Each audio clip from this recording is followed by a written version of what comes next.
The Los Angeles Chargers entering the 2026 season are operating under immense pressure to cross the postseason threshold.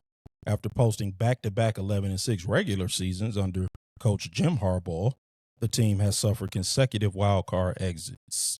In response, the front office engineered a fascinating, highly aggressive, coordinated overhaul to supercharge a stable roster.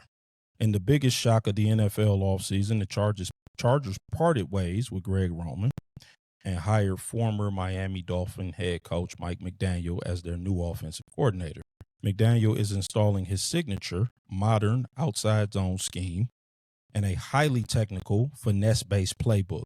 Early training camp reports indicate that the offense is aggressively aiming for year 2 results in year 1, unquote. Quarterback Justin Herbert has never won a playoff game, a narrative the franchise is desperate to change. Under McDaniel, Herbert is handling complex formations and alignments far faster than anticipated. Coach Harbaugh recently praised Herbert's total buy-in to the new scheme, leading to high expectations that this system could generate an MVP caliber jump. Will Justin Herbert finally find playoff success under new OC Mike McDaniel? What say the people's champ? Surely. I mean, what is that? Can you explain to me, like I'm 5, what year 2 results look like? Year 1? Yeah, what is that? What does that even mean? I mean, I guess what were their anticipated results for year 1? Like, what's the qualifier? Right. I guess they're saying that he's supposed to look comfortable as comfortable as a quarterback in year 2 of a season. Man, I don't know. I mean, I'm just saying, when they throw stuff out like that, it's like, who are you talking to? Like, what? We're going to get year 2 results in year 1. Bruh, get out the damn divisional round and play for the AFC championship and maybe a Super Bowl. I have no idea what any of that means. Like, let's get there. In terms of, Eminem getting down there, I think it should bode well for them. I mean, he was able to really get some ridiculous production out of Tua. Yeah, right. And, I mean, so we know the mindset is there. Yeah. And, again, with Herbert, it's a matter of doing it in games that matter. Yes, absolutely. I mean, that's where we're at with him. Yeah. I mean, if we're going to continue to have to suffer the inordinate amount of praise that is heaped upon him every preseason and, every season until the postseason. Yeah. We've got a guy here now that should be able to maximize all of his gifts physically. Right. And put him in a position to put up numbers like he's never put up before. And, realize this potential that, we've been hearing about for the last, what are we going on, 8 years? Yep. So, I mean, and I feel like we say this every year, though. Yeah. This should be the year. This should be the year. I actually do believe that they win a playoff game this season. Okay. I think Mike McDaniel will unlock some different aspects of their offense. I think he'll give them some wrinkles and take advantage of what they do well. I think Amarian Hampton is going to take a big step forward this season. A year 2 step?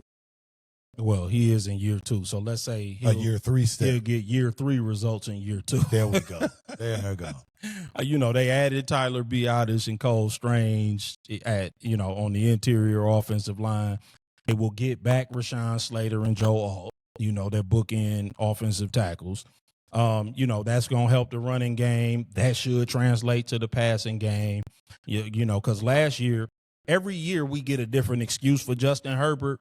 Last year, that was the excuse. Well, he lost, he lost his offensive line. He was under constant pressure.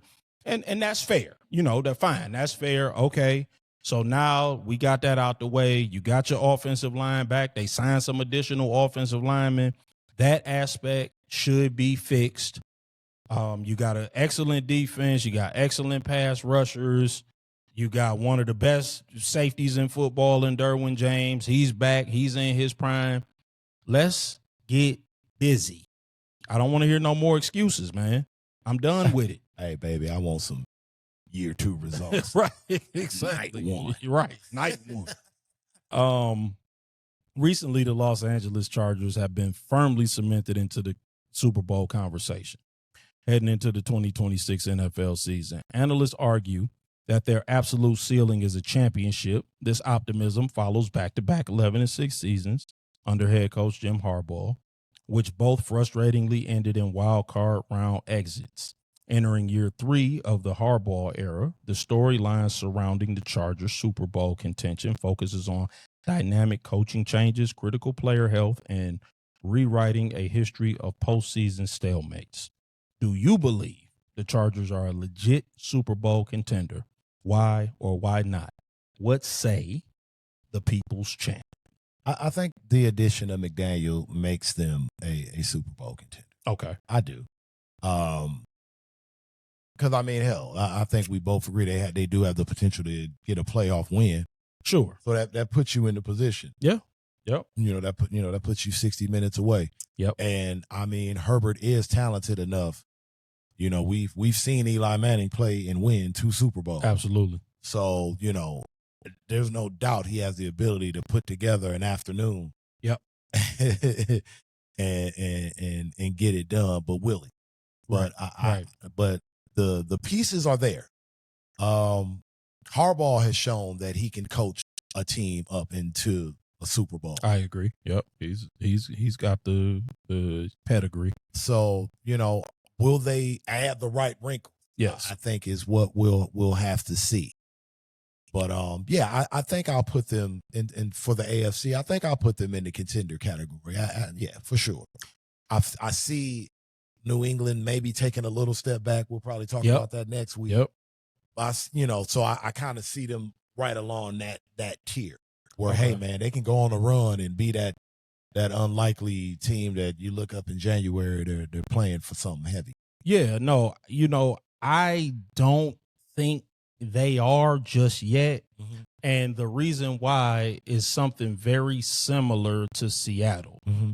I don't think they have the offensive weapons. Okay. I like Ladd McConkey. I think he's a great number 2. Mm-hmm. And Quentin Johnson, I feel like, we keep waiting for him to break out. I think he's probably a number 2 also. You know what I'm saying? Like, okay. I think they don't have their number 1 receiver yet. I think they need some more explosive weapons on, because you need that. You're going to, you always say that, like, at some point you're going to need a guy.